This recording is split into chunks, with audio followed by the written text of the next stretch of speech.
Bom dia, dia especial, dia de batismo, dia de celebração. Mas antes eu queria te convidar, baixe sua cabeça, feche seus olhos, para que o Espírito esteja nos conduzindo em tudo que nós vamos fazer aqui, nos torne sensíveis àquilo que Ele tem para nos ensinar, para nos dizer. Deus amado, muito obrigado por esse tempo, muito obrigado por esse dia, muito obrigado por esse encontro aqui. De fato, nosso pedido, nossa oração é essa: que o Teu Espírito prepare os nossos corações para tudo aquilo que o Senhor tem para derramar nos nossos corações. Que a semente da Tua palavra caia nos nossos corações e encontre nela uma terra pronta para receber, germinar e frutificar, para todos ao nosso redor receberem esses frutos, os frutos do Teu Espírito nas nossas vidas. Em nome de Jesus. Amém. Eu queria trazer aqui uma palavra, pedir licença ao Paulo Júnior, não que precisasse, mas não custa, porque eu queria conversar um pouco com vocês a respeito do batismo aqui, antes de um batismo que para nossa casa é muito especial, o batismo da Bianca. Se você puder, abrir a sua Bíblia, mas não há necessidade, se quiser, não tem problema nenhum, está lá em Mateus capítulo 3. Mateus capítulo 3 vai dizer, está bem no início do Evangelho, que naqueles dias apareceu lá uma figura interessante, João Batista, e como o nome dele não é Batista, na verdade é João, que ganhou o sobrenome, ganhou o apelido de Batista porque ele batizava, pregando no deserto da Judéia. Aqui eu queria fazer um comentário com vocês para a gente inserir, a gente fazer a nossa inserção histórica nesse lugar. No deserto da Judéia. A Judéia ficava ali ao sul da Palestina, próximo do Mar Morto. Naquele lugar, havia uma comunidade de judeus que decidiram se separar da comunidade judaica de uma forma geral. Isso pode ser estranho para vocês, mas entre os judeus, mesmo nos dias de Jesus e até hoje, haviam várias escolas, haviam várias divisões, haviam vários tipos de raciocínios e pensamentos. Ali, nesse lugar onde João Batista batizava, havia um grupo dos essênios, que pensava a lei, que pensava a Bíblia de forma diferente daquela turma que estava lá em Jerusalém. Na verdade, o grupo que estava ali, o grupo dos essênios, era um grupo de ex-sacerdotes, sacerdotes que foram, no fundo, retirados de todo o processo litúrgico do templo. Esse ponto eu queria parar com vocês. E você pode estranhar o que isso tem a ver com o batismo. Espera só um minutinho que você já vai entender. Então, havia um grupo de judeus, um grupo de linhagem levita, que deveria estar, naquele momento, cuidando de toda a liturgia do templo. Mas a liturgia do templo, nos dias de Jesus, foi modificada politicamente. Os romanos é quem escolhiam naquele momento quem era o sumo sacerdote e com ele todo o clero daquele momento. Então esse grupo decidiu se separar e foi lá para essa região onde João Batista batizava. Muito bem. E aí você pode estranhar o que eu vou te dizer. O batismo não surge aqui. O batismo é anterior a Jesus. O batismo é anterior a João Batista. O batismo faz parte da estrutura judaica desde muito tempo. Mas, nesse momento, ele ganhou uma outra dimensão. Porque como os sacerdotes que se reuniam ali, os ex-sacerdotes que se reuniam ali perto do Mar Morto, não tinham acesso ao templo, não tinham acesso ao altar, não tinham acesso mais a todo aquele espaço, eles então começaram a trazer um novo significado para os sacrifícios. E começaram a fazer sacrifícios utilizando água, na forma de batismo. Então, quando João Batista chama as pessoas para o batismo, ele não tinha que explicar. Ele tinha só que dar um significado para aquilo. Eu vou repetir. Muitas das coisas que a gente lê na Bíblia, na verdade, se não quase todas, desde o Antigo até o Novo Testamento, não são criações, quer seja de Israel, quer seja da igreja. Muitas das coisas que a gente vê lá no Antigo Testamento, como, por exemplo, a circuncisão, não vem a partir dos judeus. O batismo também não vem a partir dos cristãos. O que vem com Israel, o que vem com a igreja, ou melhor dizendo, o que pode vir é uma compreensão do seu sentido. E é esse o meu ponto aqui. Desde há muito tempo, as pessoas não tinham dificuldade de se apresentar a Deus para oferecer alguma forma de sacrifício. As pessoas sempre se apresentavam desde há muito tempo para oferecer alguma coisa a Deus, quem sabe aguardando de Deus que Deus, se não o abençoasse, pelo menos não o amaldiçoasse. Isso é da literatura desde sempre. Aliás, antes até de haver literatura. O homem se aproxima da divindade e oferece à divindade alguma coisa. Por duas razões. Se possível, que a divindade me abençoe, mas pelo menos que ela não atrapalhe os meus planos e projetos. Esse sempre foi, e é até hoje, o significado dos sacrifícios. Havia, por exemplo, em Israel, um tipo de sacrifício muito mal compreendido, que é o sacrifício de comunhão. O que é o sacrifício de comunhão? Um sacrifício em que comida é envolvida.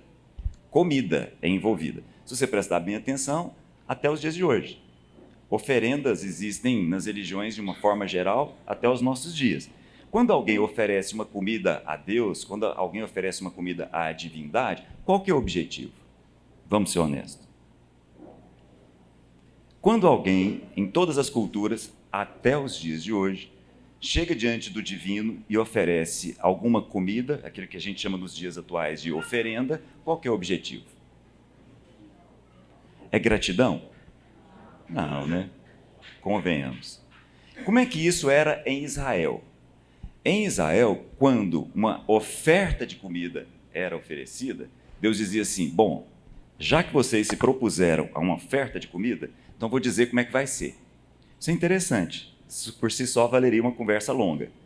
O sacrifício em Israel não era obrigatório, não era uma ordem. A ordem surgia no sentido de colocar ordem quando alguém quisesse oferecer um sacrifício. Eu vou repetir. Se alguém quisesse oferecer uma oferta de comida, não era obrigatório, mas se alguém quisesse, então havia uma sequência, havia uma ordem, havia uma didática nessa sequência. Então as pessoas, se fosse um animal, por exemplo, a pessoa chegava na porta do tabernáculo antes de entrar, colocava a mão na cabeça do animal para dizer: o animal é meu, degolava o animal e entregava para o sacerdote. Aí o sacerdote dividia esse animal em 3 partes. Uma parte era queimada no altar e virava fumaça.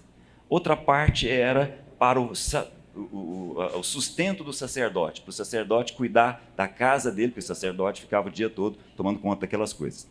Mas a principal parte daquele sacrifício que foi cortado, aquele animal que foi cortado ali, para onde que ia? Voltava para o ofertante. Porque Deus nunca teve necessidade de coisa alguma. Vou repetir.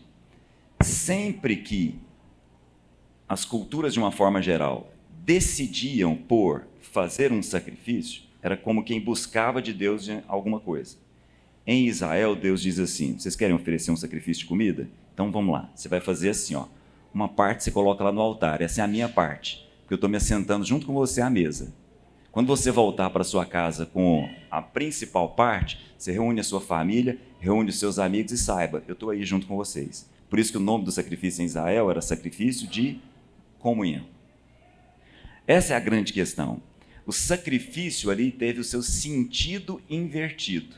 Então, ao invés de oferecer alguma coisa para Deus, Deus dizia: eu estou me oferecendo a vocês. Percebem a diferença? O batismo sempre existiu em Israel.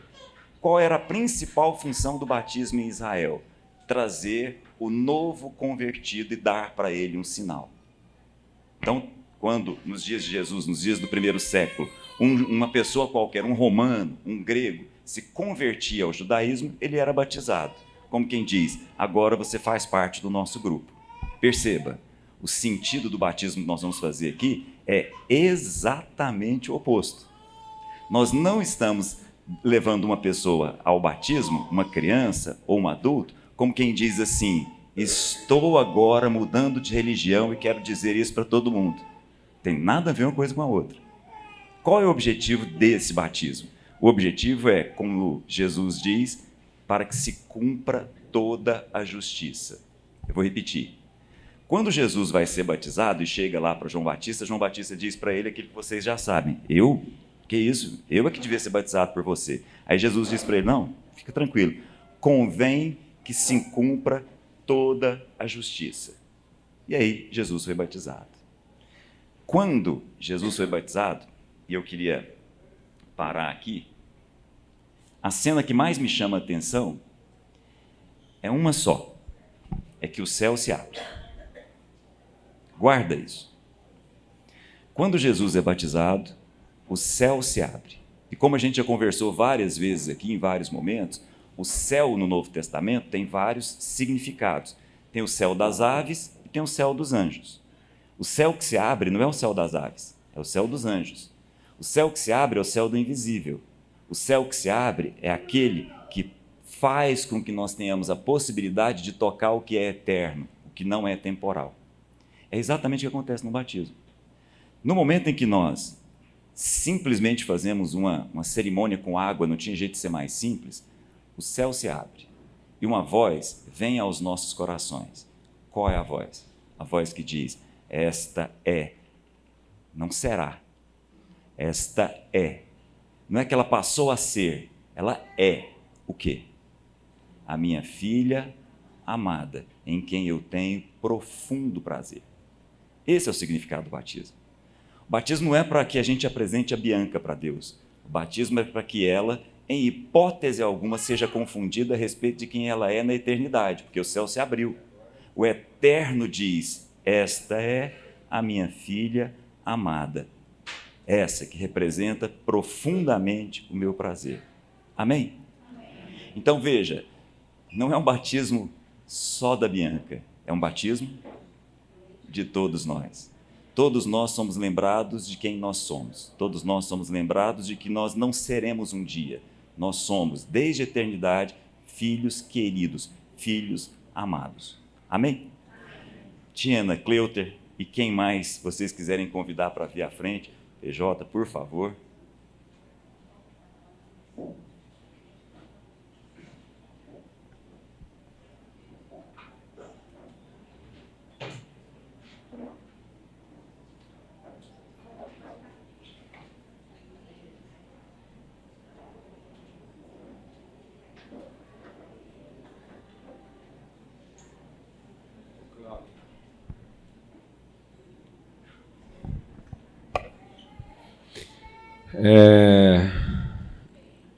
Como é um batismo de todos nós, estamos todos sendo batizados, né? Há uma tendência na nossa vida de achar, essa era a ideia do Velho Testamento. Como no Velho Testamento não havia revelação de um filho, e a gente só conhece o pai a partir do filho que ele envia, a gente...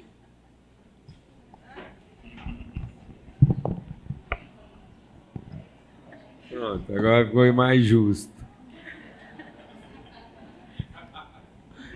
E só segura mais assim, ó, porque não vamos precisar dele para o segundo culto. Pronto. Tá bom? Não? É que é o que eu estou segurando sempre. Pronto. Ajuda ela a segurar aqui para não ter acidente. Então, o que acontece? A gente geralmente tem a ideia de que a gente está atraindo Deus para a nossa realidade. Essa é a ideia religiosa, essa é a ideia da divindade enquanto não havia revelação da paternidade. Enquanto a gente não sabia que Deus era Pai, nós estamos sempre fazendo um altar ao Deus desconhecido. Então a gente vai edificando altares para que Deus venha abençoar nossos esforços. Até que o Filho revela, e aí ele revela a nossa eternidade. E aí agora a gente percebe que não é Deus entrando na nossa vida, é a gente entrando na eternidade dos processos de Deus. Então a Bianca é uma forma de Deus forçar a gente a entrar no eterno. Olha para a sua vida nesse sentido. Cada pessoa representa que a história não é feita de certos ou errados. A história é feita de expressões do eterno. Cada pessoa que vai chegando vai mostrando a fidelidade de Deus ao seu eterno. É um eterno de Deus a ser conhecido. Então, tudo que está acontecendo aqui forçou o Cláudio a entrar na eternidade daquilo que ele fazia como empresa e ele não sabia. O Cláudio achava que ele administrava uma empresa no tempo. Não é isso? Até que a Bianca vem hoje aqui dizer para o Cláudio que o esforço dele lá, com peão, com pedreiro, com construção, com trem que deu certo, com trem que deu errado, era só para contar a história de quem? Do Eterno. Então isso é um batismo. O Cláudio está sendo batizado, a empresa construtora está sendo batizada, todo mundo, cada cafezinho que foi servido lá, cada vez que eu fui lá para tomar um café, eu não sabia. Eu fui lá introduzir a empresa do Cláudio ao café. Sabia que não existia, era a nota mais baixa da época da Carvalho, era café. Porque, infelizmente, apresentaram um trem que não era café para o Cláudio. O Cláudio detestava café. Até eu falei, acho que você não tomou café até o dia que ele tomou café. Acabou, ele foi liberto. Não é verdade? Foi liberto. E a gente tomando aquele café, falando de café, sem saber que nós estamos no pátio do Eterno da Bianca. Você está entendendo isso, amados? Que a vida não é essa coisa fraca, pobre, ansiosa, perturbada que a gente está querendo que ela seja. Então conta um pouquinho agora do seu batismo em relação a tudo que está representado aqui, para a gente entrar nessa dimensão, senão nós corremos o risco aqui de muita gente achar que nós estamos só fazendo mais um batismo. Amém. Bom, a Tiena é engenheira civil, trabalha comigo, foi estagiária, foi caminhando junto com a gente lá. Então, no fundo, o que eu vejo, quando eu vejo algumas pessoas que trabalham com a gente lá, eu vejo a extensão da igreja. Eu nunca forcei uma barra, nem com a Tiena, nem com ninguém, para que viesse a essa igreja. Mas sempre forcei a barra para fazer parte da minha casa, no sentido de entender a extensão da família e a espiritualidade dela.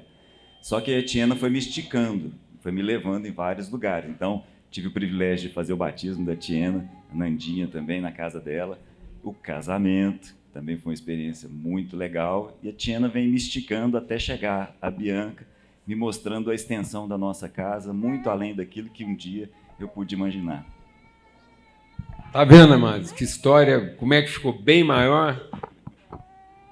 Que história linda, contada de tantos anos, tantas tensões, né?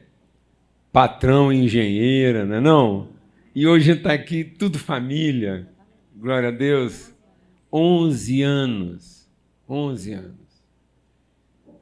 Poder participar do batismo na casa do engenheiro é sempre uma conquista, entendeu? Olha isso aqui, 3 engenheiros celebrando. É muita coisa, é muito milagre. Vamos lá? Amém. Graças a Deus. Ó, aqui, ó.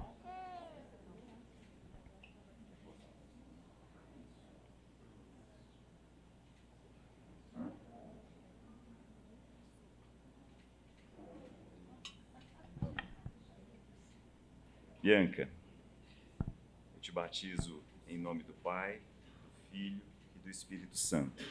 O seu nome, Bianca, é esplendor. Seu nome é brilho. Seu nome não é branco, bianco, bianca, como quem não tem cor. Ao contrário, você recebe qualquer feixe de luz e reflete esse feixe de luz na luz que de fato ele é.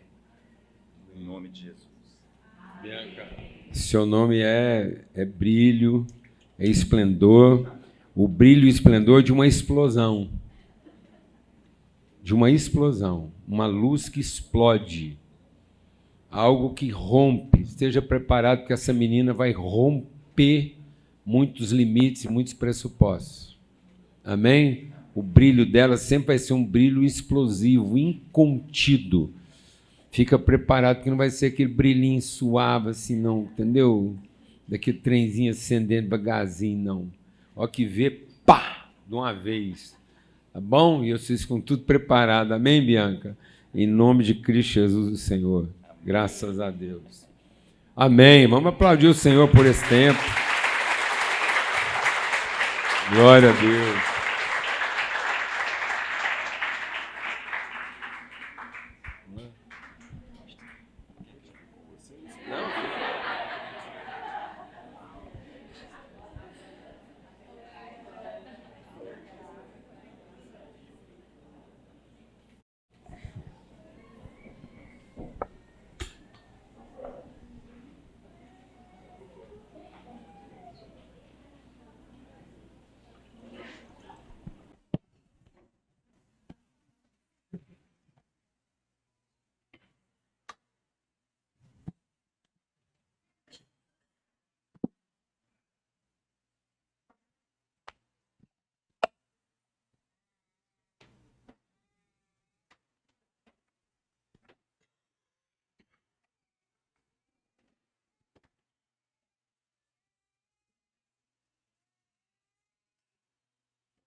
Amém, meu irmão. Muito bom, gente. O esforço, né, que a gente tem feito assim para estarmos sempre presencialmente. E eu creio que cada vez mais essa congregação aqui, o povo que congrega nesse lugar, vai ser desafiado a entender a quantos lugares diferentes, inimagináveis, tudo que a gente está compartilhando aqui tem alcançado, tem chegado. Eu estou chegando essa semana, nós tivemos mais uma imersão lá na casa em Brasília com líderes de várias partes do Brasil, Cláudio. E me chamou muita atenção porque são praticamente 2 dias e meio, 3 dias de um tempo assim de muita imersão mesmo. E tem vindo gente assim do Brasil inteiro. Me chamou a atenção, por exemplo, que essa semana lá tinha gente do Acre, tinha gente do Recôncavo Baiano e pessoas ligadas a vários ministérios, gente que está fazendo diferença na vida de muita gente. Então, um irmão lá representava 200 líderes, outro representava mais 100 e tal líderes, gente da região da Grande São Paulo, lá do Acre, do Rio Branco, lá assim, ou então do interior do Maranhão, lá do interior da Bahia. É impressionante assim, aonde aquilo que a gente tem compartilhado aqui tem chegado, tem alcançado as vidas, os testemunhos. Então, recebe isso. Quando a palavra de Deus ela é encarnada na forma do Novo Testamento, a nossa leitura, a nossa reflexão bíblica, ela tem que sofrer um impacto. Porque muitas vezes a gente ainda vai para a palavra de Deus como quem ia para o Velho Testamento. Então, o Velho Testamento continua sendo o nosso ambiente de maior conteúdo de revelação. Mas o Novo Testamento, ele apresenta a forma, o espírito, o ímpeto, a volitude, o movimento com que as Escrituras precisam ser lidas. Então não há um conflito entre Velho e Novo Testamento. Não é um antigo no sentido de ultrapassado, nem um novo no sentido de novidade. Não. O Novo Testamento representa a forma original com que as Escrituras deveriam ser colocadas na nossa vida e que elas foram ganhando uma conotação legalista. Espera aí um pouquinho. Vamos aproveitar que ele está aqui na frente. Essa semana é aniversário do Luiz. Vem cá, meu irmão. Aí, velho, ele achou que... Pausa. Então, entrei na rota do 66 agora, viu? Ele falou que vai me alcançar, por isso que eu estou indo mais devagar e ele está indo depressa. Luiz, a gente quer testemunhar como família nossa gratidão pelo seu coração, sua gentileza, sua simplicidade. O Luiz é alguém que serve, abençoa, edifica e tem zero demanda de reconhecimento. Tem gente que é muito boa para servir, amado, mas a conta que o cara apresenta é alta demais. O Luiz é conta zero. Ele não só abençoa, como ele não apresenta conta e ainda ajuda a pagar as da gente. Então é aquele cara fantástico, entendeu? E muito bom sua casa, a Dulce. Na minha vida pessoal, são anjos ministradores. Né? As mãos da Dulce sobre a cabeça da Lana tem um poder assim miraculoso. Né? E o Luiz, a gentileza, a palavra dele, o olhar dele em relação à nossa vida, não é não, Cláudio? Então, queremos orar por você agora. E, Pai, muito obrigado. Obrigado porque é muito bom caminhar com essa casa, ver assim a forma como o Evangelho tem sido materializado a cada dia, sem complicação.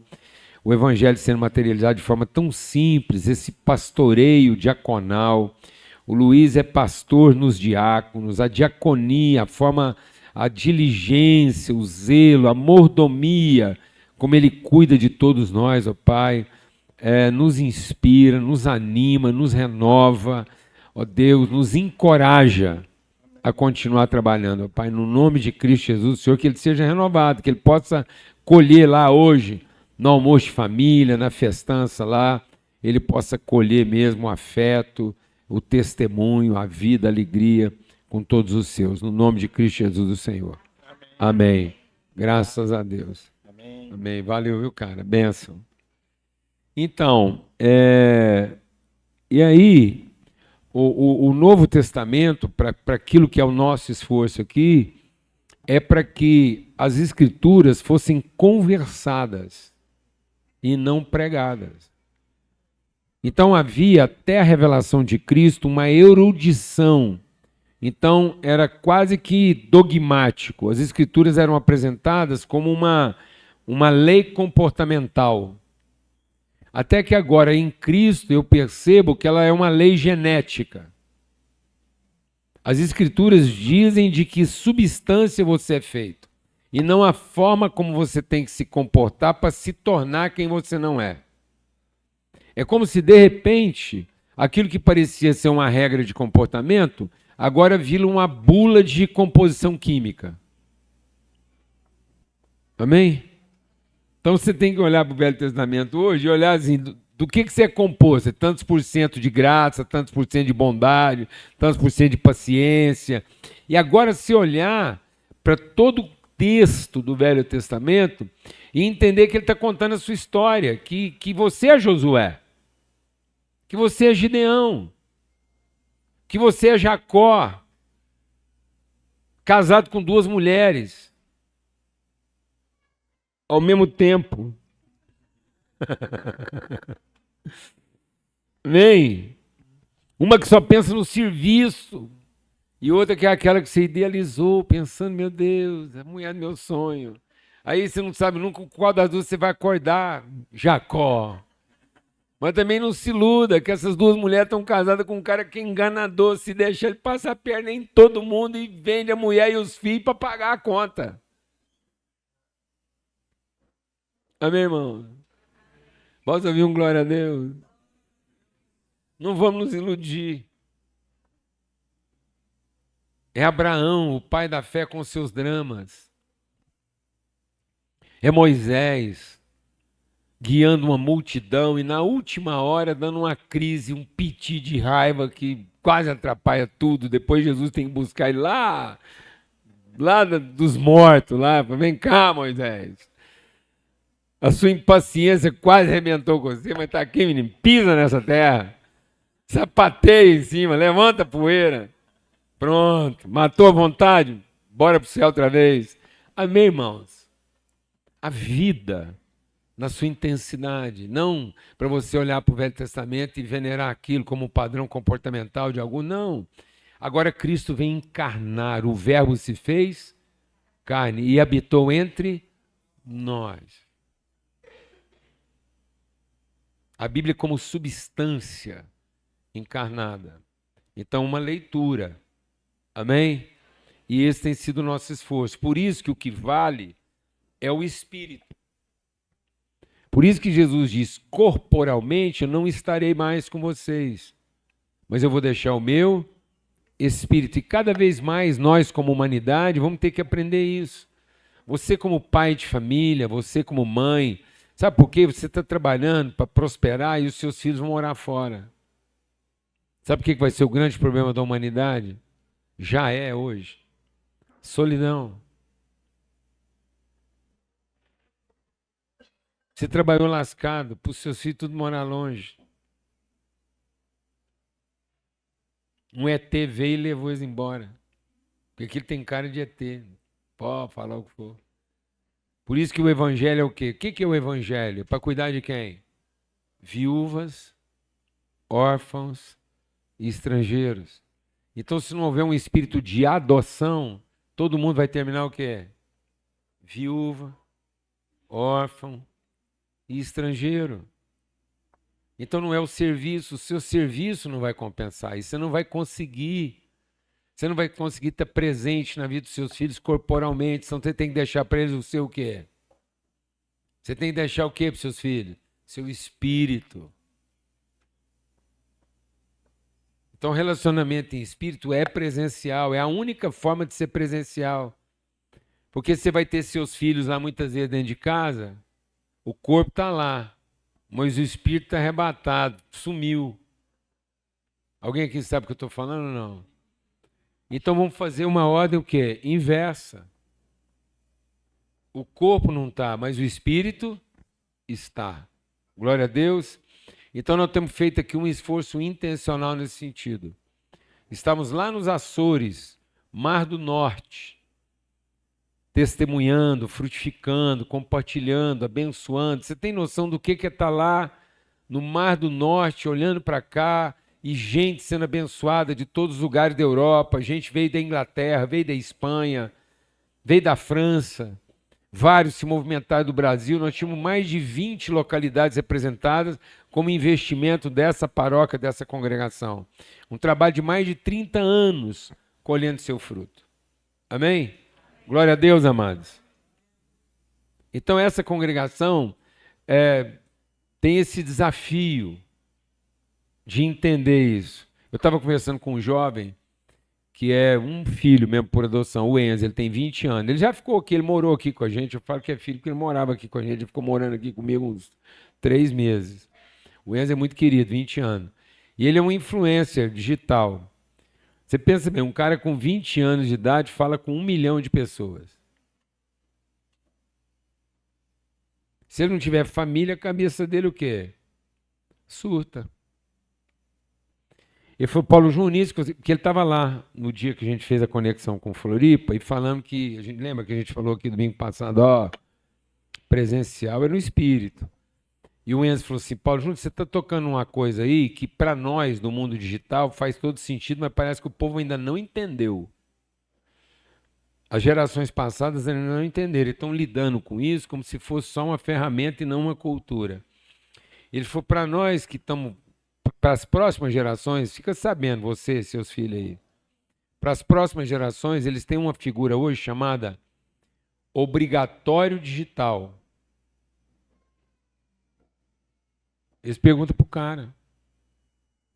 Eles vão perguntar para você, e aí, Cláudio, você é um obrigatório digital? A comunicação digital para você faz parte de quem você é e da forma como você se comunica? Tá vendo? Porque caso contrário, você é para ele o quê? Um estrangeiro, você não sabe o que você está falando. Você já parou para pensar que o seu filho de 15, 17, 20 e poucos anos, ele está vivendo dentro de um mundo obrigatório digital? E você enfrentando um conflito como se isso fosse um comportamento, e não é. É uma forma de pensar e de ser.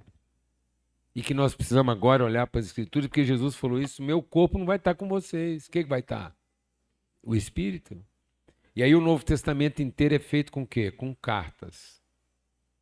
Amém? Nesse sentido, eu quero começar uma conversa aqui, Cláudio, e para os irmãos entenderem o grande desafio que nós temos nessa geração.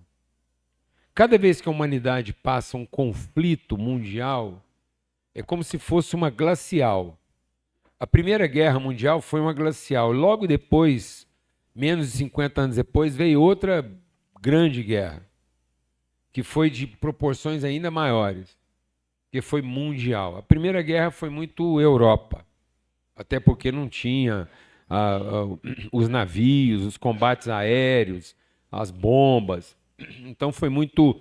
A Primeira Guerra ainda foi meio no braço, foi meio na baioneta, foi uma coisa assim, né, tiro de espingarda. Mas a outra não. A outra teve deslocamento aéreo, então afetou todo mundo. O único continente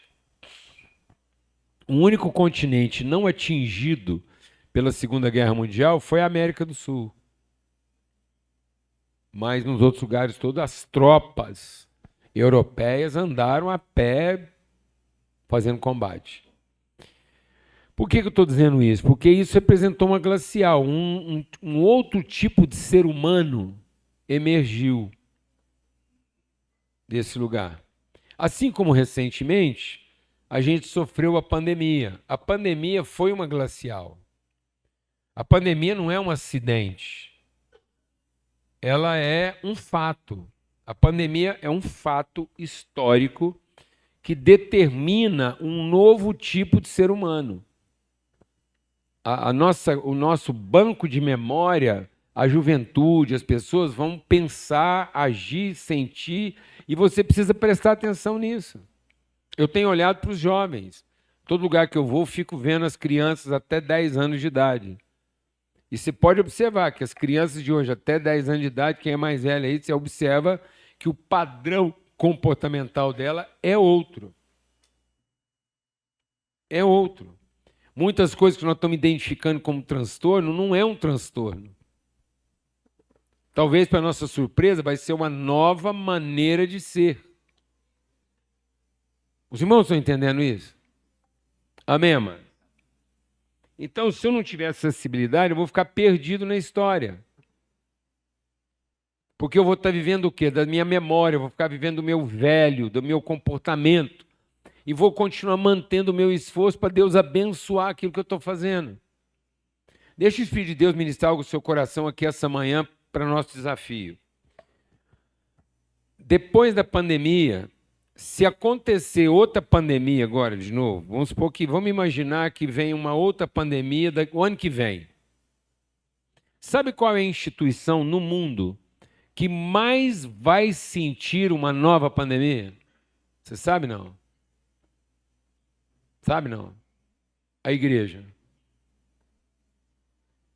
Porque a igreja está voltando a ser uma reunião de multidão templária, fechada no mesmo ambiente, sem janela, lacrado, com todo mundo agarrado no outro. A igreja, depois da pandemia, ela, em vez de espalhar sua área de influência e tomar isso mais humanizado, pelo contrário, ela triplicou seus templos. E num volume assim, nunca visto antes. As igrejas agora estão com templo de 5 mil, 7 mil, 10 mil e lacrado. Cada vez mais lacrado, aquela multidão lá dentro. E dependente do quê? Dependendo do quê, dama? Do rito. Mais do que ela jamais foi. Pensa, se vier uma pandemia, o que vai ser da maioria das igrejas hoje? A humanidade aprendeu a se resolver de outra forma e a igreja voltou com a sede assim. A igreja que deveria estar ensinando à sociedade uma nova maneira de ser, que dependesse menos da reunião e que divulgasse melhor e trabalhasse melhor a comunicação espiritual, pelo contrário, ela retrocedeu. Ela está ainda mais dependente da reunião e do rito. Amém, amado? Então, abra a sua Bíblia lá no Salmo 127. Pode falar. Eu acho que é muito a propósito trazer aqui um testemunho que nós vivemos ontem enquanto pequeno grupo. Assim, nós não combinamos isso, como a gente dificilmente combina alguma coisa, mas é muito muito pertinente. Nós temos um amigo, Paulo Júnior até que me apresentou, Marcos Almeida, eu acho que alguns de vocês conhecem, um cantor, e tem uma série de músicas que a gente curte muito, gosta muito. Quem conhece o Marcos Almeida aqui, só por curiosidade? Nem tantos, né? Jóia. Marcos é um cantor que não se enquadra nesse segmento que a gente chama de gospel. Na verdade, ele foi convidado pelo Skank, porque ele é mineiro, para ser produzido e se transformar na expressão do Samuel Rosa lá, o novo Skank. É uma longa história, mas o fato é o seguinte: de repente, um dia, ele encontra com um amigo, o amigo fala assim: rapaz, a gente estava cantando a sua música lá na igreja. Ele, hein? Como assim, cantando minha música na igreja? Ele nunca fez música para ser cantado na igreja. Não que tenha algum problema, mas ele não é desse universo. É um cara muito conectado à arte, sugiro a vocês que conheçam, as letras são fantásticas. Enfim, o Marcos foi procurado pelo Globo Repórter lá em Minas, e o Globo Repórter queria fazer uma reportagem a respeito de uma determinada área de Minas Gerais. E depois eles sairiam de lá, viriam para Goiânia, e perguntaram para o Marcos: olha, nós fizemos uma pesquisa aqui e descobrimos que Goiânia tem um número muito grande de evangélicos. Goiânia tem um mercado pujante de luxo. Fizeram uma série de pesquisas, como é Globo, né? As pesquisas são muito, muito profundas. E você sugere alguém lá para conversar dentro do universo evangélico? E aí o Marcos me ligou e falou: Cláudio, passei seu número aí. Falei: mas cara, tanta gente melhor do que eu para representar. Não, é sério. Não é verdade? Olha, se é para representar... Eu concordo. Muita gente melhor do que você. Eu falei isso para ele. Para representar o universo... O dia que ele me ligou, eu falei isso para ele. Foi exatamente porque tem muita gente melhor que eu sei que é o cara. Falei: não, Paulo Júnior tá chegando aí, um cara que fala com o Brasil inteiro. Foi sem chance. Aí tem... Não, muita gente pode achar que é falsa humildade, né? Não, é convicção daquilo que eu sou, daquilo que eu represento. Mas até tá vendo como é que a gente tem a liberdade de falar? É uma quebra de paradigma pro próprio Cláudio. Eu seria a pessoa mais errada para dar a entrevista que ele deu. Porque o cara ia sentar, por mais esforço que ele fizesse, por mais esforço que eu faça, ele ia sentar na presença de um estereótipo. E não é o que ele estava querendo. Ele estava querendo uma expressão livre. E nesse sentido, o Cláudio ia ter muito mais liberdade de fazer o que fez com ele do que eu. Eu teria que me esforçar para convencer ele que ele estava diante de uma coisa livre e isenta. Mas, voltando ao assunto, o que isso tem a ver com o Antigo Testamento e o Novo Testamento, né? É que eles tinham só o período de sábado pela manhã para fazer essa entrevista. Eu falei: ok, só que eu tenho um compromisso nesse horário e é um compromisso da igreja. Se vocês quiserem fazer parte... Como assim um compromisso da igreja? A gente quer mesmo, quer filmar a igreja lá, o culto. Eu falei: rapaz, se você for, vai ser uma bagunça, eu acho que nem é uma boa. O negócio lá é meio desorganizado. Tem lugar bem melhor para vocês filmar. Não, mas vamos lá. Eu falei: não, mas a entrevista é comigo. Então eu vou estar numa reunião com um grupo que se reúne lá em casa, porque nós estamos estudando os profetas menores da Bíblia. Falei para ele, isso tudo pelo telefone. E aonde que é o encontro? O encontro é numa galeria de arte. Lá na Galeria Cerrado, a Cissa abriu as portas, vivemos uma manhã maravilhosa, maravilhosa. A Cissa organizou lá o Matheus, que nos fez um processo de guia, né, educativo, foi contando para a gente a respeito do artista especificamente daquele dia lá, expondo, fomos conversando, aquilo foi lindo. Então fomos, e eles foram fazendo filmagens, aquela coisa toda, né? Foram perguntando para a turma, foram conversando, outras pessoas foram chegando, né? E aí ele sentou para conversar comigo, falou: Cláudio, bom, a primeira pergunta que ele fez assim: você é pastor? Falei: veja bem. Quando a resposta começa desse jeito, ela dificilmente termina bem, né? Porque ela está falando: veja bem, né? Falei: olha, se você considerar pastor no sentido de quem se propôs a cuidar de outras pessoas, ok, eu me enquadro aí. Esse é o objetivo da nossa casa, né? Todas as pessoas que nos procuram, a gente tem, falei para ele, a gente tem a utopia de se propor a ajudar outras pessoas. Como todos aqui são pastores. Eu vou chegar nesse ponto. Ele falou, aí eu falei para ele: então, dentro do que nós aprendemos, dentro daquilo que é a nossa fé, Todos nascemos ovelha, mas todos nos transformamos em pastores. Foi a primeira frase, e o cara captou isso muito bem, né? Bom, e me diz uma coisa, o que você está fazendo aqui? Eu falei, olha, nós estamos estudando lá em casa o grupo de livros da Bíblia do Antigo Testamento, que é menos lido, menos conhecido, menos pensado, e a maior parte das pessoas, quando vai ler aquilo que a gente chama de profetas menores, encontra uma barreira enorme. Olha para aquilo e fala, nossa, isso aqui não faz o menor sentido. Eu comentei um dia desse que Lutero, quando estava fazendo a tradução do latim para o alemão, falou, não, esse povo não fala coisa com coisa. Lutero, né? Bom, Lutero era bom que ele não tinha papa na língua, né? Mas muita gente que é honesta fala, olha, não estou entendendo nada. E no grupo lá em casa também, olha, não entendi nada, li, reli, não entendi absolutamente nada. E a minha percepção a respeito, e por que nós fomos lá para a galeria de arte? É porque a linguagem do profeta é uma linguagem da arte. Deixa eu explicar isso bem. Quando nós lidamos com a linguagem, e a gente lida muito bem com a linguagem científica, até pela educação que nós recebemos, a nossa educação é científica, então a gente lê livros que contam uma história, a gente lê livros de química, de física, de biologia. No entanto, todos nós temos muita dificuldade, por exemplo, com a poesia.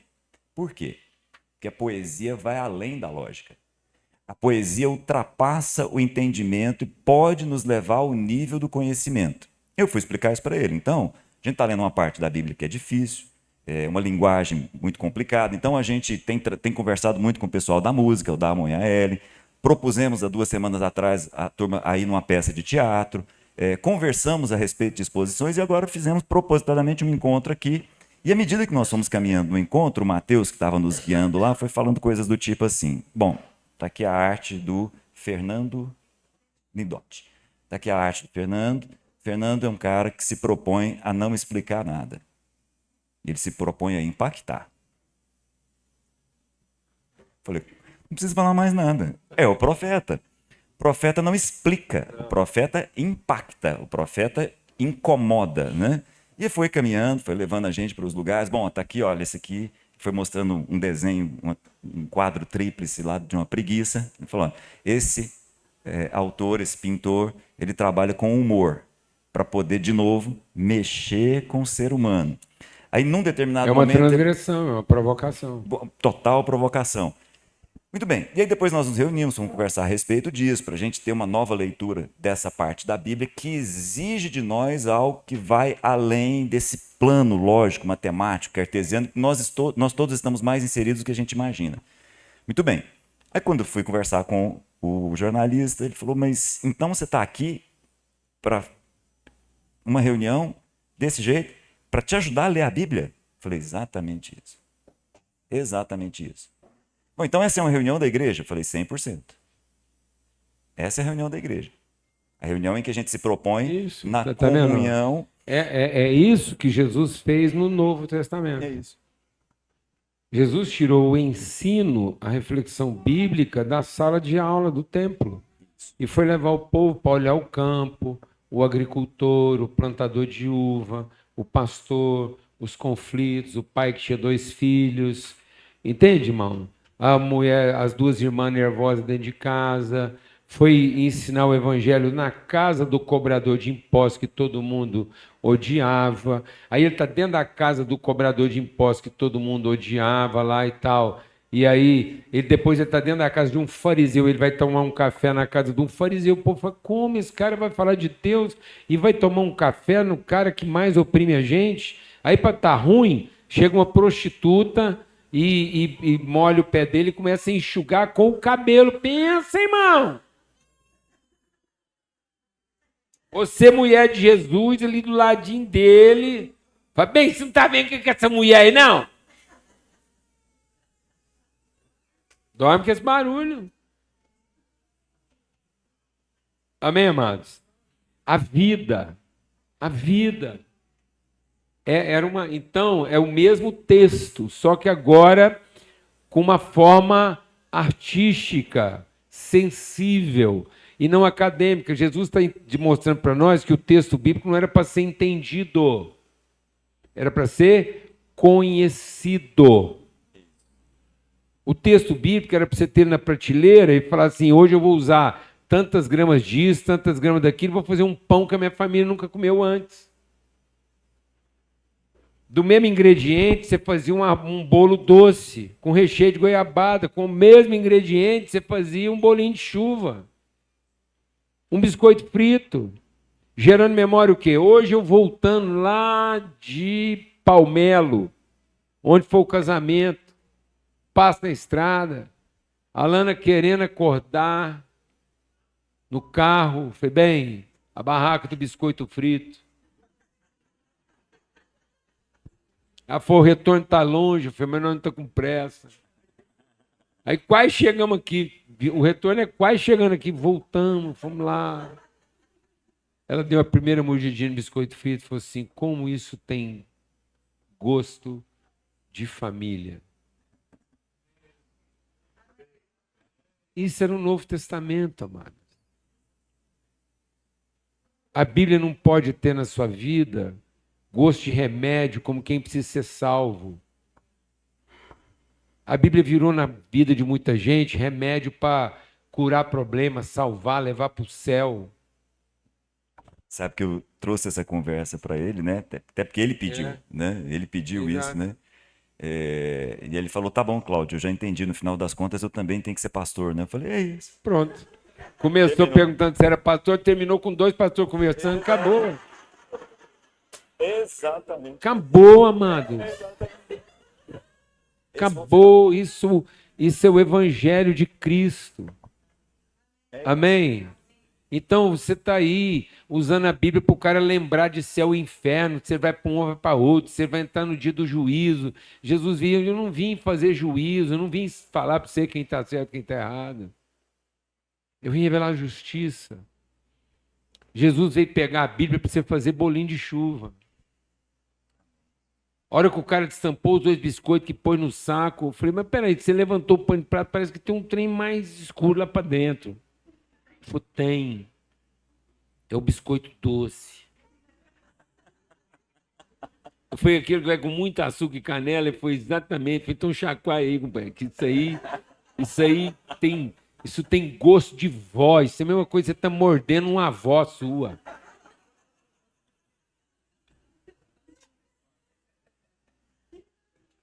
O Evangelho, mano, é para isso. É para a gente saber do que a gente é feito. Que nós somos um. Amém? Amém. Tanto, Cláudio, que isso é uma lástima, por quê? Porque todas as ciências no passado eram arte. E o povo foi tirando isso da definição da ciência. Você lembra? Lá antigamente, engenharia, arte, arquitetura, arte, advocacia, arte, a medicina, arte, acabou. Várias das coisas que a gente faz na engenharia até hoje tem o nome de obra de arte. Né? Pouca gente sabe que um bueiro é uma obra de arte. Uma obra de arte. É o bueiro que vocês estão acostumados a ver aí, não. Ué. Um viaduto, uma ponte, uma pinguela, mano. E uma ponte não é uma obra de arte? É uma obra, gente, uma Como pinguela, uma obra de arte. Resolve o problema de tanta gente. Glória a Deus, recupere a sua identidade de filho, porque senão você é um prestador de serviço resolvendo problema. Você é um prestador de serviço resolvendo problema. Amém? Então, concluindo o Salmo 127, eu quero falar que é conclusão, por quê? Talvez você não esteja se lembrando o que é comemorado nesse domingo.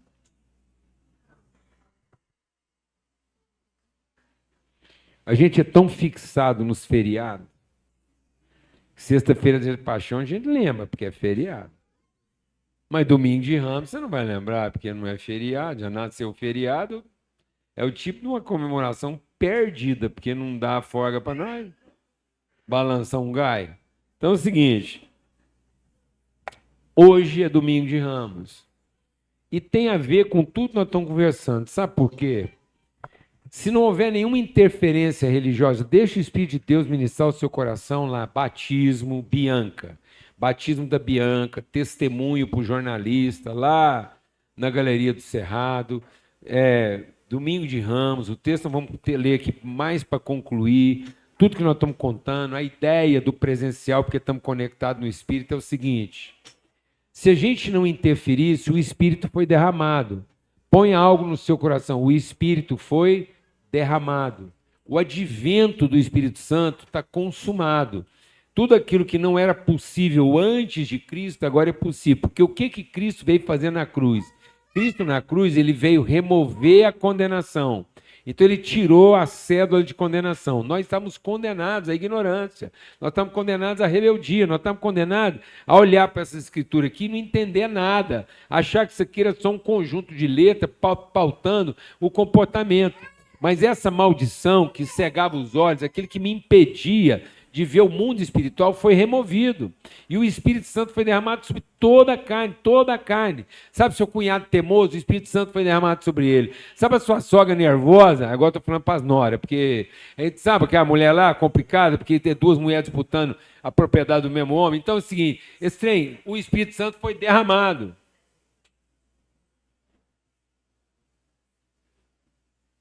Sabe o seu filho mais perturbado? O Espírito Santo foi derramado. E às vezes você está pensando que o problema está nele, o problema está na nossa incredulidade, na forma como a gente está lidando com a situação, como se alguma coisa ainda estivesse por vir. E o que o Domingo de Ramos mostrou? Que se ninguém interferir, o povo naturalmente, na presença de Cristo, vai perceber que ele é o Messias. Bendito aquele que vem em nome do Senhor. Então o povo não está tendo problema com Deus, o povo está tendo problema com a nossa religiosidade. Porque entre o Domingo de Ramos e a Sexta-feira da Paixão, quem entrou na história? Os religiosos, os estudiosos da Escritura, os eruditos, os teólogos, os leitores contumados, os que esquadrinhavam a Bíblia, achando que nela iam entender, mas olhavam para a Bíblia não para conhecer, mas para ter direito, para ter certeza que agora ele pertencia à religião certa e quem ia para o inferno eram os outros. E quando essa religiosidade, esse controle, entrou de novo na história, 4, 5 dias depois de um Domingo de Ramos, em que Jesus era aclamado por toda a multidão, ele estava sendo crucificado como enviado de Satanás.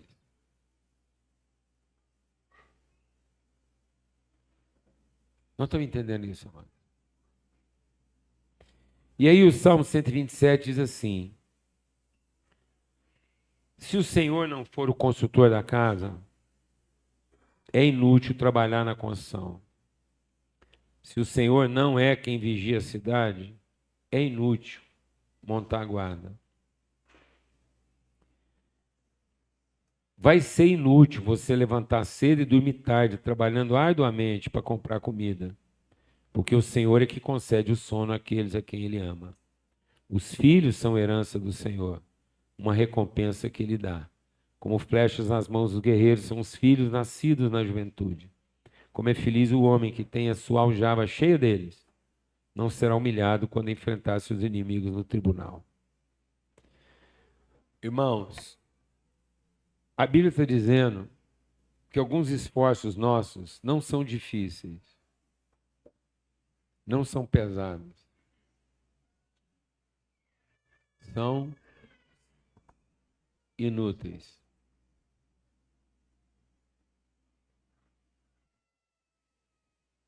Boa parte daquilo que nós estamos fazendo não é difícil. Às vezes você está achando que a sua vida está difícil. Não é que a sua vida está difícil. É porque o esforço que você está fazendo na vida é inútil. Aí, mais do que difícil, você não vai terminar cansado. Você vai terminar frustrado, deprimido. A ansiedade dos esforços, depender dos esforços para garantir o futuro, gera ansiedade. A frustração é a ansiedade não correspondida. E a depressão é a frustração não curada.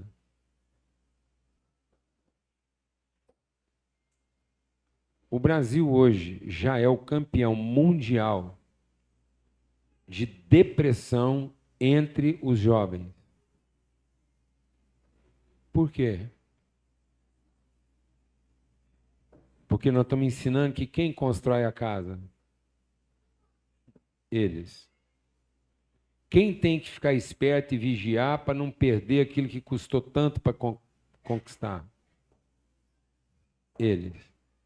E quem tem que trabalhar igual uma mula condenada para garantir comida para amanhã? Eles. E sabe o que a Bíblia está dizendo? Que trabalho associado à manutenção, segurança e habitação é inútil. Trabalhar para ter onde morar, o que comer e estar protegido é inútil. Nós dessignificamos o trabalho. Nós estamos achando que nós dessignificamos a fé. Nós estamos achando que nós dessignificamos a família. Nós estamos achando que nós dessignificamos a religião. Não, mano. Sabe por que a gente dessignificou o trabalho? Porque agora a gente está trabalhando como um escravo, achando que Deus vai abençoar a casa que você construiu, vai proteger você dos seus inimigos e vai garantir que o que você ganhou vai ser suficiente para você comprar comida o resto da vida.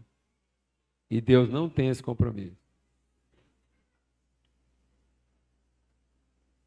Deus não tem compromisso com o que você está fazendo.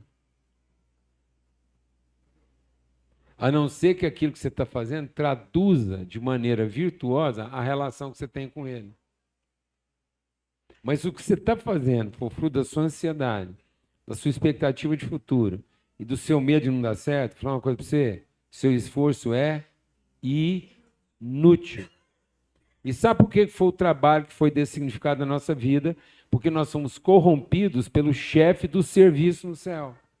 O cara que mais sabe de serviço bem feito, o cara que mais sabe de serviço bem feito, o melhor consultor de casa, o melhor vigia de propriedade e o melhor laboratório de saber o que pode produzir comida, o cara que inventou, que criou a ciência híbrida de produzir milho híbrido, soja híbrida, uva híbrida, mula híbrida, quem sabe tudo de ciência para produzir o melhor resultado de combinação científica para você otimizar seu desempenho, é o capeta. E ele está ensinando as pessoas a pensarem que o segredo da vida está na garantia que você obtém nos esforços que você imprime. E não nas virtudes que você desenvolve. Sabe qual é a única herança do homem, amado? Família. E sabe qual é a primeira coisa que as pessoas estão abrindo mão em nome da casa, da comida e da segurança? Família. Sabe por que hoje as famílias mal se comunicam? Todo mundo está esparramado. Ninguém frequenta a vida um do outro, porque cada um está arrumando forma de se credenciar para ter uma casa melhor, uma comida melhor, uma garantia melhor e morar num ambiente mais seguro. É pelo direito de morar num ambiente mais seguro, onde ele vai estar protegido para entrar e sair sem ninguém roubar o relógio dele. É a certeza de que ele vai ter a geladeira cheia de toda a comida que ele vai precisar para os próximos 50 anos. E que ele finalmente vai morar na casa que ele sempre sonhou. Sabe o que a Bíblia está dizendo disso? É inútil.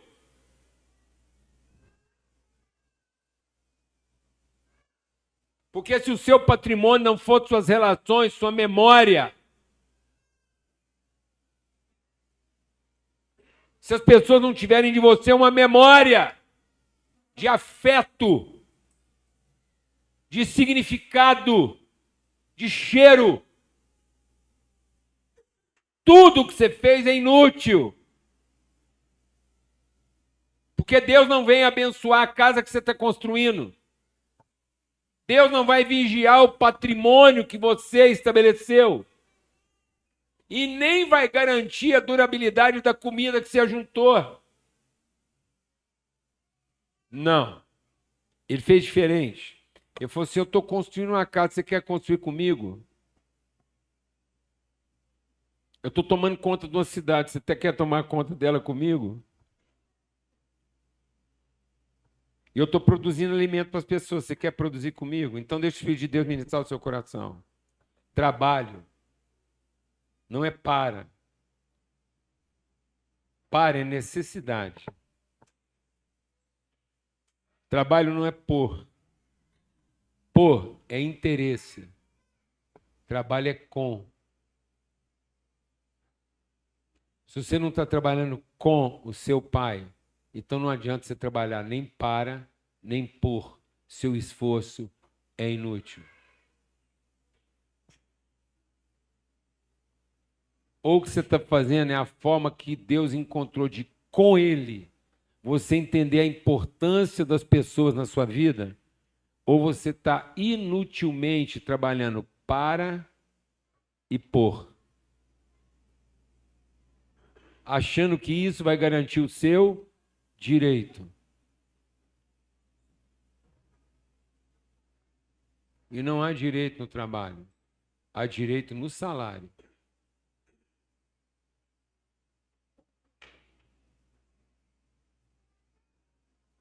Então você trabalha pelo valor do trabalho ou pelo direito do salário? Você está pedindo que Deus abençoe a casa que você está construindo? Eu vou te falar quem é que vem abençoar a casa que você está construindo. Quem vai pôr o pé lá dentro? Aquilo que você está construindo antes de Deus. E vai apresentar a conta para todo mundo.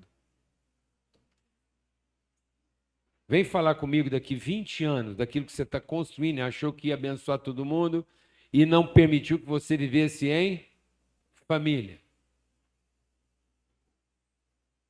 E você vem me falar, daqui 20 anos você vem conversar comigo, quem vai estar pagando a conta daquilo que custou tanto construir? Quem daqui 20 anos vai pagar a conta daquela comida que custou tanto a juntar?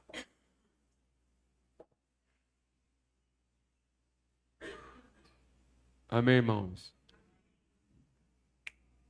É uma fumaça. A gente se despediu essa semana de um amigo querido, o Fábio Filhori.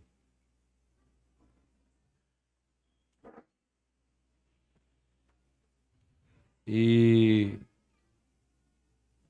eu creio que eu posso honrar o Fábio contando o testemunho dele. Ele contou o testemunho dele para todo mundo.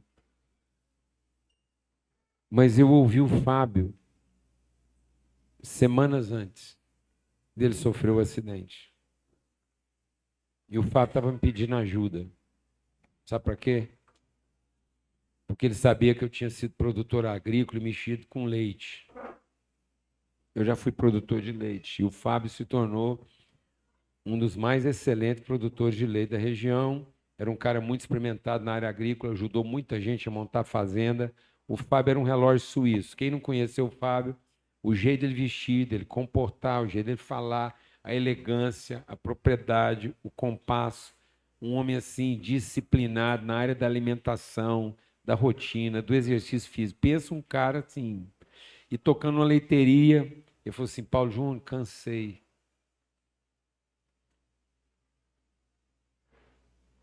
Quero desfazer de tudo. Não estou vendo mais sentido. Sabe como é que o Fábio foi picado de cobra? Tocando as últimas vacas que ele estava tocando para se desfazer delas. Ele terminou a vida dele desfazendo um negócio que ele falou que estava difícil e que não queria deixar para a família. Deus honrou a vontade do coração dele. Caiu num buraco junto com 2 vacas. Ninguém sabe até agora como que o Fábio saiu lá de dentro tão rápido. Na hora que ele caiu, ele percebeu que tinha sido picado, pulou para fora, montou na moto, veio buscar socorro. Não conseguiu ser atendido a tempo, porque não tinha soro em Goiânia para atender ele a tempo.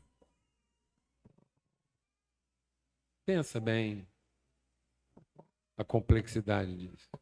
de onde ele estava até chegar aqui. Pensa, você não imagina que isso pode acontecer com gente nesse padrão de vida. Você imagina? Você imagina isso, não? Mas tem um ditado antigo lá na roça, onde eu morava, que Jaracuçu, quando não mata, aleja. Eu quero honrar a vida de uma pessoa aqui, para contar a história do Fábio, o doutor Daniel. O Daniel não conhecia o Fábio. Mas o Daniel é um médico meio... Ele agarrou com o Fábio e falou, esse homem não vai morrer simplesmente porque o povo acha que não tem jeito. E foi o Daniel que lutou com o Fábio para dar para o Fábio as últimas semanas de vida para ele poder falar com a família, entregar o testemunho dele, para a mulher dele, para os filhos, para os amigos, não foi? Exatamente. E todo mundo poder se despedir do Fábio sabendo que ele estava indo em paz. Quem trabalhou para isso foi o Daniel. Creu. Muita gente foi lá orar, mas o Daniel foi o cara que agarrou, lutou e foi honrado.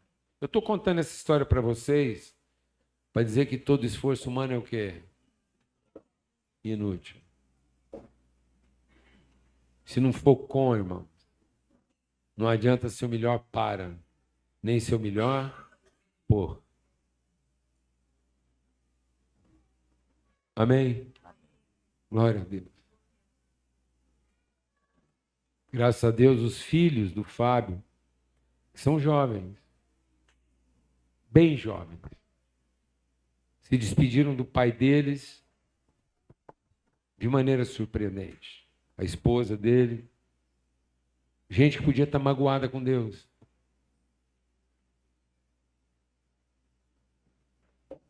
Quem errou?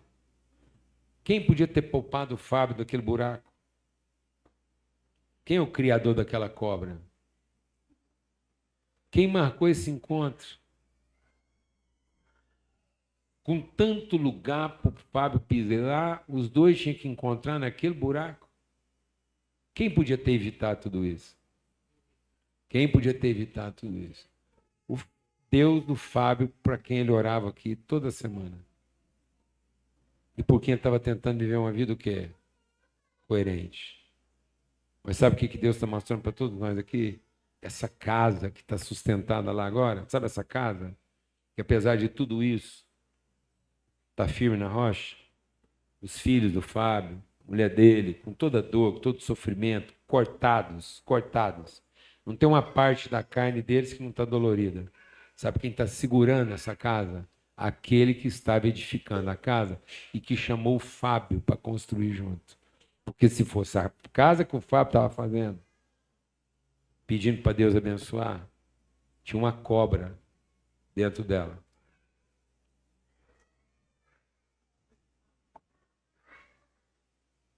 Entendeu, irmãos? Entendeu, irmãos?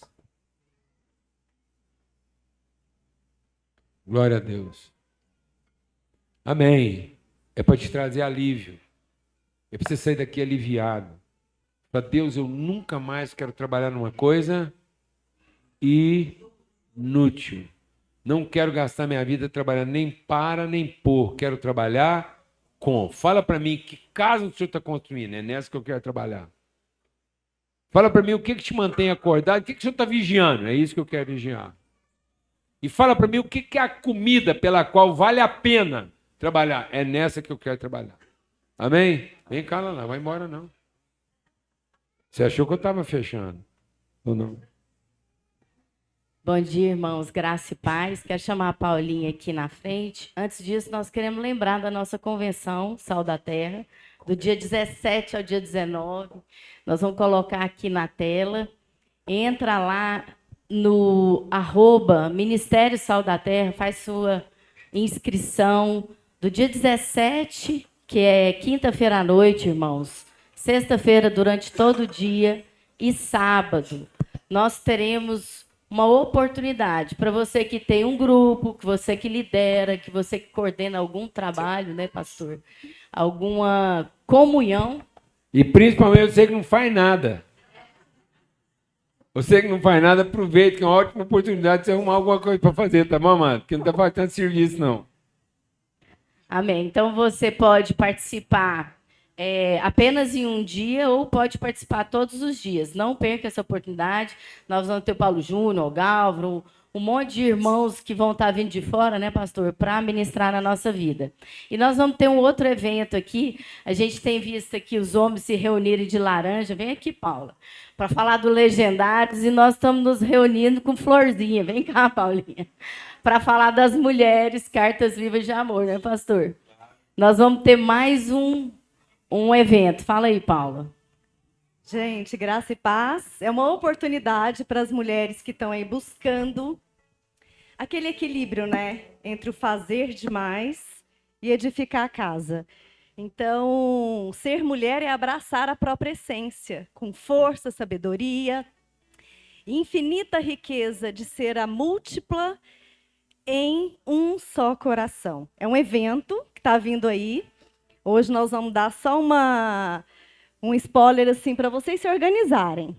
Nós teremos várias psicólogas, será um dia inteiro de evento, no dia 16 de maio.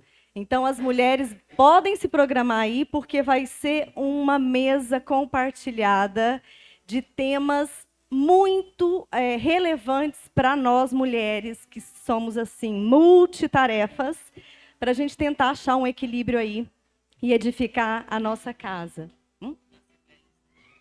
Vai ser lá na Assembleia Legislativa, então já se programem, deixa a data reservada aí. Todas serão nossas convidadas para homenagear aí o Dia das Mães, né? O mês das mães. É um presente que o Cartas Vivas está dando para todas as mulheres. Não tem custo de inscrição. Vocês vão receber uma manhã e uma tarde na Assembleia Legislativa com mulheres extraordinárias, repartindo conhecimento e experiência. Amém? Deus abençoe. Psicólogas, são psicólogas. Nós vamos ter Larissa Carramache, Mirela Neri, Eliane Soares, Rony Giulian. Nós vamos ter Flávia Teodoro, influencial digital. Nós vamos ter muitas mulheres para poder repartir com vocês e conosco também, que nós também vamos receber, né, Paulinha? Deus abençoe. Amém, gente. Olha, que o amor de Deus, o Pai, a graça bendita do Filho, a comunhão, o testemunho, que você receba tudo que foi compartilhado hoje, um selo no seu coração. Nossa palavra hoje é que você saia daqui selado de eternidade. Que você não olhe para a sua vida como quem tem qualquer tipo de preocupação com o futuro, nem ranço de passado. Você não está aqui para compensar os erros de quem quer que seja e nem está aqui para garantir os acertos de quem quer que seja. Amém? Em nome de Cristo Jesus, o Senhor. Mas você está aqui para ser a viva encarnação daquilo que Deus mesmo, lá na eternidade, resolveu construir. Nós somos como edifício vivo, edificado pelo Senhor. Olha para a vida dos seus filhos e fala, isso aqui é um edifício vivo, edificado pelo Senhor. Participa da construção mas não queira que sua vida seja quem determina a vida dos seus filhos. Não ponha seus filhos para trabalhar para as suas expectativas e nem por seus interesses, mas seja alguém que trabalha com o Pai na construção deles. Amém? E aí você não vai ficar preocupado, acordando de madrugada, apavorado, nem sabendo se um dia vai faltar comida para essa meninada, tá bom? Um forte abraço para todos, vamos em paz. Lembra aí do seu compromisso e responsabilidade com os nossos recursos aqui. Vamos em paz.